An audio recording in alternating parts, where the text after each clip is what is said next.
games were always so high octane, almost frenzied that time between the two countries, uh, at one level, perhaps even, hyped up to a level by the media that it spilled through to the players.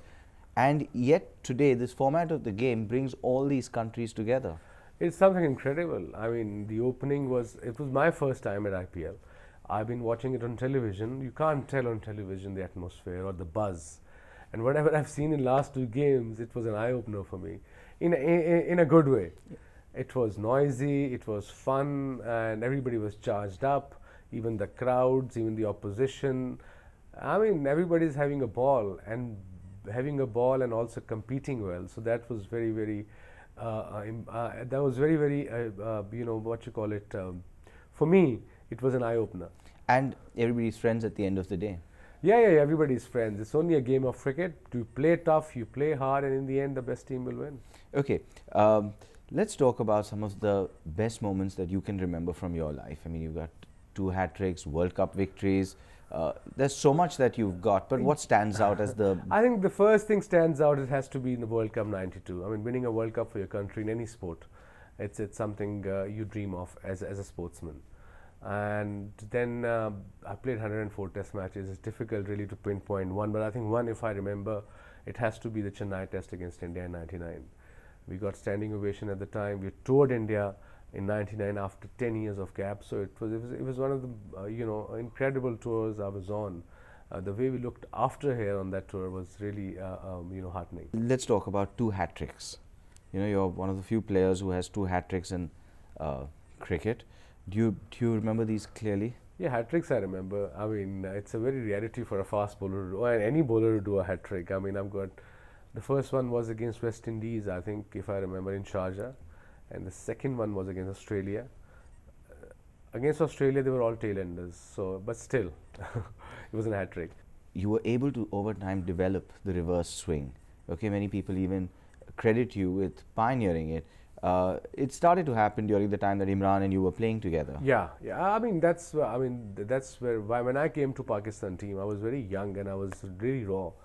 And after a year, I got taught by Imran that this what reverse swing is. That's what happened. So it took me about 2-3 games to pick it up and then master it. How can you master it?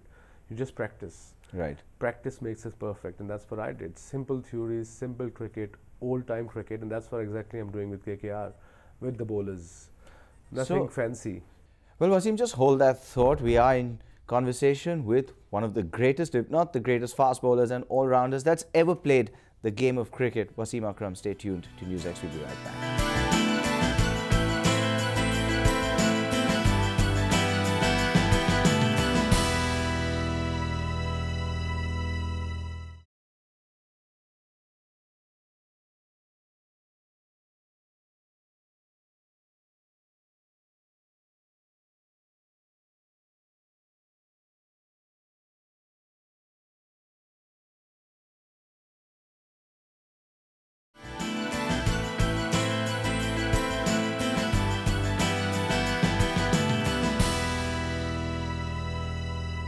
Now, who are some of the youngsters, some of the players that you've seen who've impressed you, some of the bowlers who've impressed you, who you believe have potential? From India, it's definitely Ishant.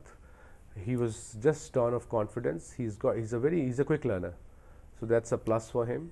And then obviously from Pakistan, if you're talking about internationally, it's Mohammad Amir, I think, who had impressed me. Daryl Steyn is also quite good nowadays. He's quick and he swings the ball as well.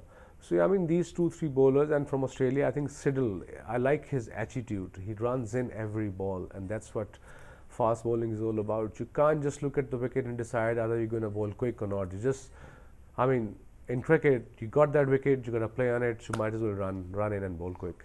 Okay, now when, when a fast bowler runs in, we talked about this a little earlier, there's always going to be problems with injuries. It's not like a spinner who comes in and therefore has so many more years on his tires. A fast bowler runs in hard. You got problems with your shins, ankles, knees, shoulders.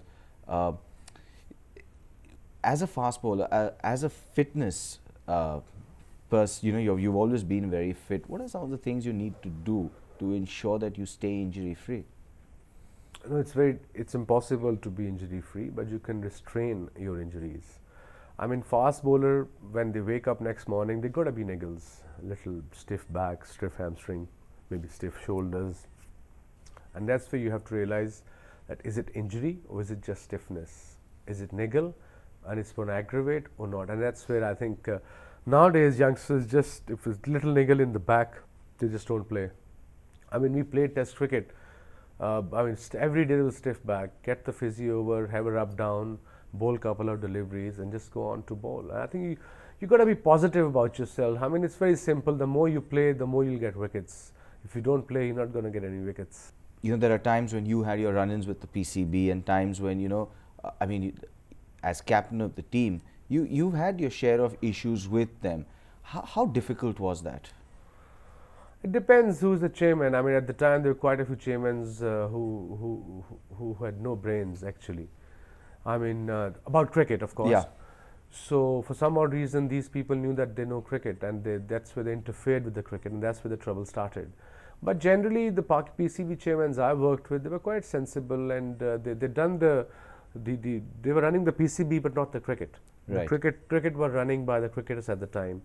I think nowadays Pro Cricket Board is struggling for some odd reason. That's what it appears from the outside. Yeah, what's happened right now? I mean, it's you know, it's a bit of a mystery to everybody.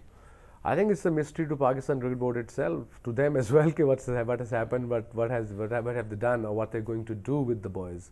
So right now, I think Pakistan cricket overall is struggling a bit. And with the T20 World Cup around the corner, you know, it's been putting together a team. I mean, Pakistan are the defending champions. Yeah, they are. I mean, Pakistan team is a very talented team, but depends who will they pick, who will they drop. I mean, they announced the squad for the T20, but they haven't announced the captain. I don't know why they're delaying it. Might as well announce it. The sooner the better. I don't know why they love to announce captain at the right 2 days before a tour, but it's quite norm in our part of the world. Doesn't that cause a bit of unrest between the players? Of course it does, but Pakistan players are used to this. If they have a captain a month before the tour, they probably get shocked. But I think just announcing captain 2 days before, they'll be okay with it because they have grown up with that. How did you enjoy your captaincy? Are you a natural leader? In cricket, there's no natural leader. You